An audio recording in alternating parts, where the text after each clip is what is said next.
What if I told you that the same woman who wore $1,000 heels to charity galas was secretly using that money to pay for luxury vacations, fake invoices, and private meetups with Chris Webber? What if I told you that the biggest basketball wives scandal yet didn't end with cheating or betrayal, but with federal charges, wire fraud, and a jail sentence that could outlast a reality TV career? Because baby, it just happened.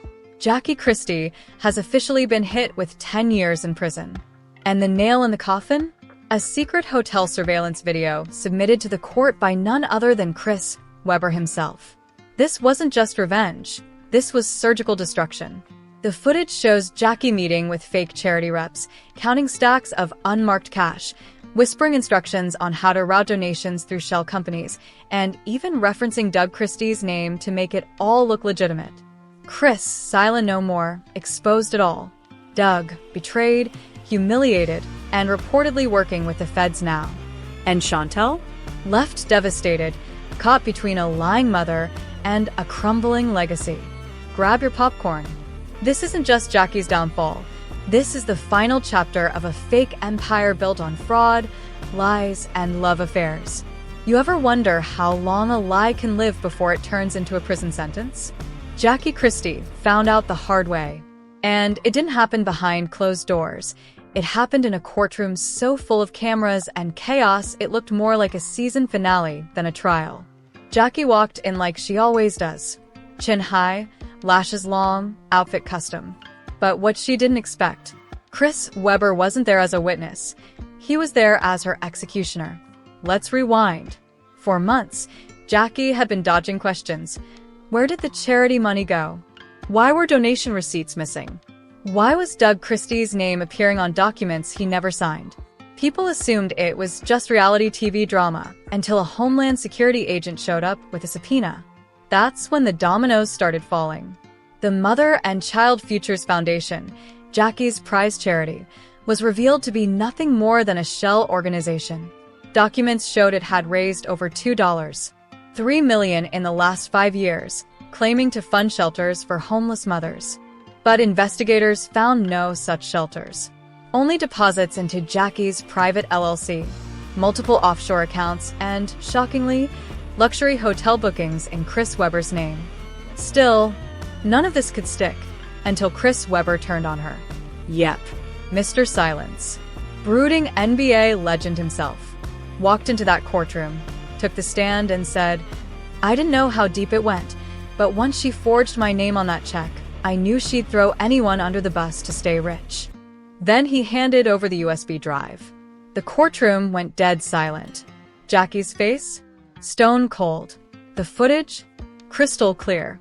Jackie entering a luxury suite at the Fairmont Hotel in San Francisco, meeting with two men who investigators later identified as fake charity reps, actually money launderers flagged in an unrelated wire fraud case in Florida. In the video, Jackie is seen receiving an envelope, counting cash, and saying, "Doug doesn't know I used his name on the paperwork, but it makes the whole thing look clean." You could hear the oxygen leave the room. Doug, sitting in the second row, put his head in his hands. Chantel, absent from the courtroom that day, would later tweet, "I warned her. I begged her. But she couldn't stop." Back in the courtroom, the judge immediately called for recess. Prosecutors requested new charges be filed on the spot: fraud, embezzlement, misuse of charitable funds, identity misrepresentation, and wire transfer violations. Let's talk about the timing. This footage didn't just magically appear. Word on the street is Chris Webber was holding on to this video for years. Back when he and Jackie were, let's say, close friends. He recorded the meeting for his own protection. But after Jackie dragged his name back into the scandal during the Doug DNA fallout, he decided to burn the whole thing down. And burn it did. Doug reportedly left the courtroom without saying a word. Paparazzi followed him to his SUV, but he didn't speak, just stared out the window like a man who finally realized his whole marriage was a performance, and he was the last one to read the script. Let's not forget the bigger picture. This ain't Jackie's first time dipping in scandal soup. We're talking about a woman who's been accused of faking storylines, emotionally manipulating her kids for reality TV arcs, and even once staging a medical emergency just to boost episode ratings. But this time, It's federal, it's real, and it's time. Sources say the IRS is also involved now.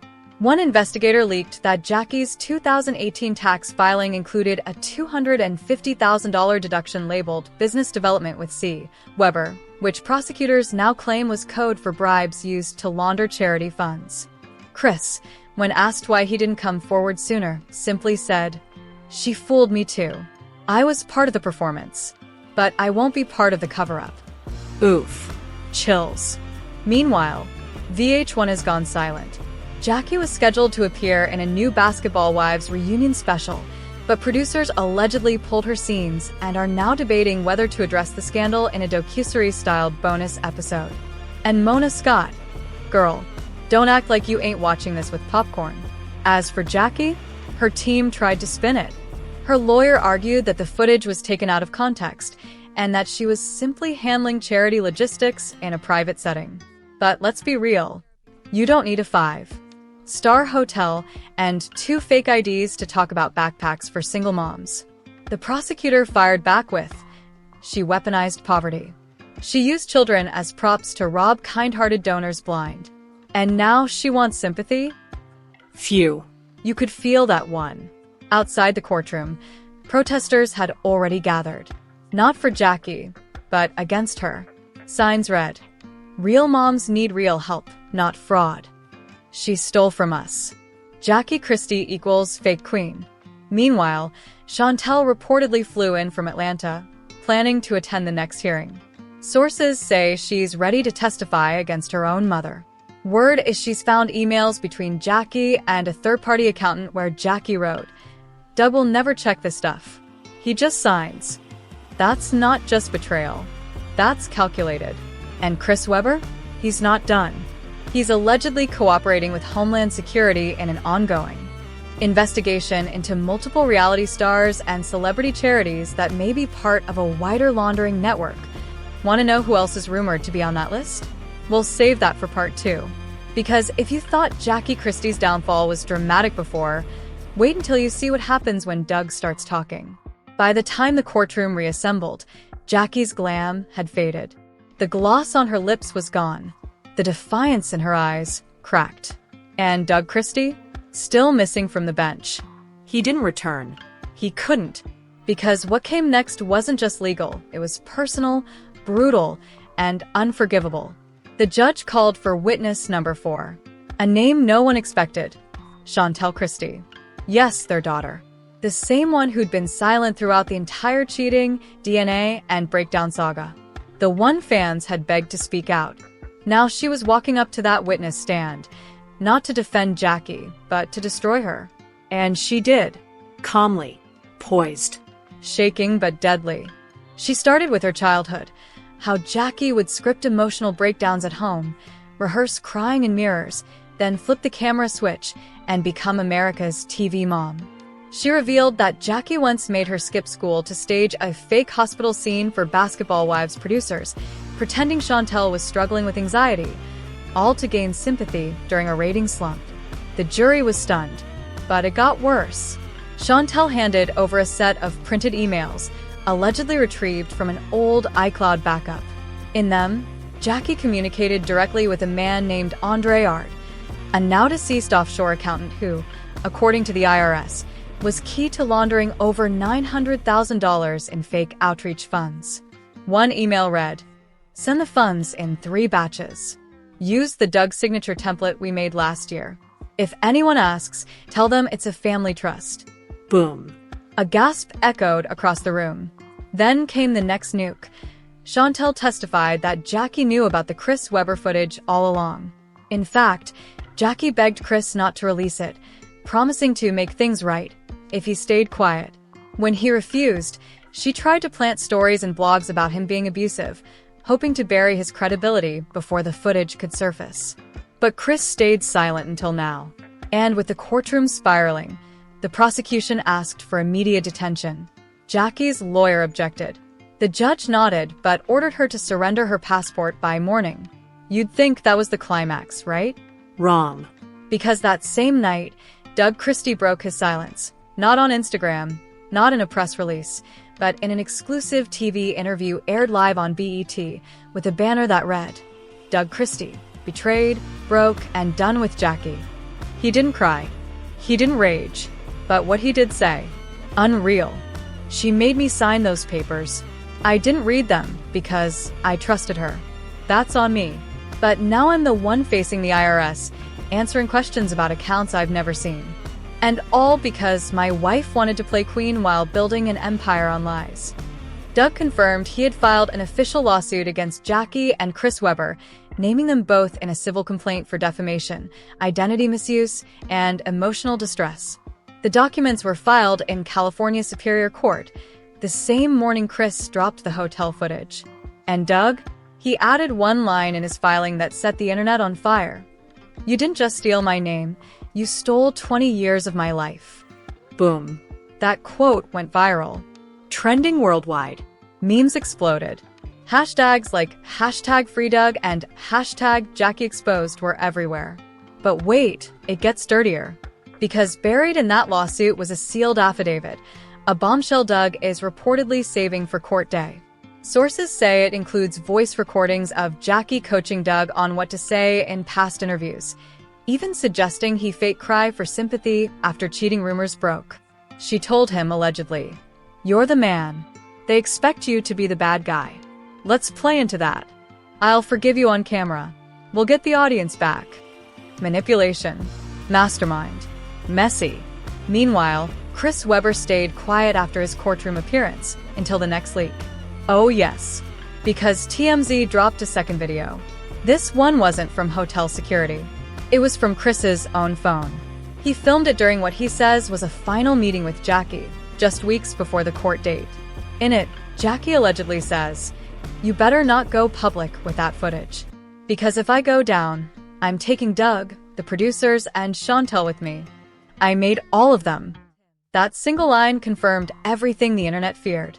Jackie wasn't just protecting herself, she was threatening everyone else to stay quiet. It also confirmed this scandal wasn't some isolated charity fraud. This was a controlled narrative designed to manipulate viewers, castmates, family, and now the court. And suddenly, this wasn't just a trial. It was a war. Reality TV stars started chiming in. Evelyn Lozada tweeted, "Jackie's been hiding skeletons for years. Karma's right on time." Tammy Roman went live on IG saying, "Half of us walked away from that show because we saw what she was becoming. And the rest of us? We got used." Even Mona Scott Young had to speak. VH1 producers are allegedly considering removing Jackie's name from the credits of upcoming spin-offs. Her endorsement deals? Gone. One sneaker brand she was set to launch a collab with issued a statement. "In light of recent allegations, we are suspending all partnerships with Jackie Christie." Suspending? Try erasing. Meanwhile, the court ordered Jackie to submit all financial records, email correspondences, and communications with Chris Webber from 2014 onward. Why 2014? Because that's when investigators believe the fake charity operation went global, with tax records showing travel to Dubai, Mexico, and Singapore, all listed as charity expansion research. But not a single registered partner organization was ever found. And just when you think this can't get wilder, Doug filed a separate motion, asking the court to freeze all joint marital assets, including their mansion in Calabasas, 3 vehicles, and yes, even Jackie's reality TV royalties. He wants full legal separation and restitution for emotional and financial damages. In plain English, he wants every last cent back. The judge has now scheduled an evidentiary hearing, one where Jackie will have to testify under oath about her relationship with Chris Webber, her fake charity finances, and whether Doug's name was forged on any official filings. And from what we've seen so far, Jackie might not walk out of that courtroom free. Because Chris Webber didn't just bring receipts. He brought handcuffs. The courthouse was in lockdown by the time the final hearing began.